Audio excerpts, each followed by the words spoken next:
ashe kin ji gayau sai kika yi shiru. Mai gida ya akari kake kicin da azumi.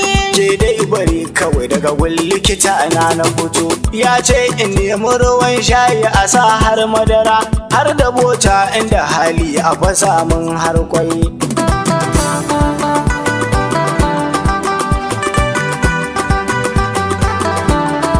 Mai gida dole na maka shayi na fasa maka kwai, sannan na sa bota ga madara su karkaza kwai. Kuma in baka baki gefen ka kaza kwankwai, zan yi maka wannan amma sai an yi budar baki.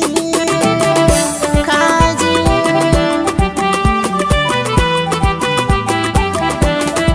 Kin ga duba takardar na in ki gani ki karanta.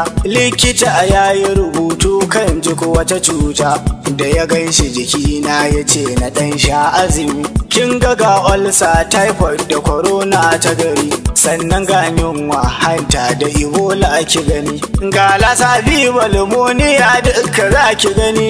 Kin ji hujjoji na da zai sa na sha azumi.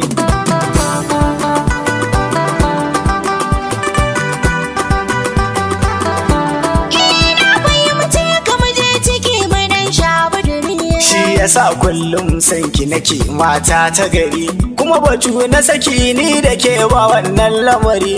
Daga ke na rufe goba ke guda yiriri. Haji da shi.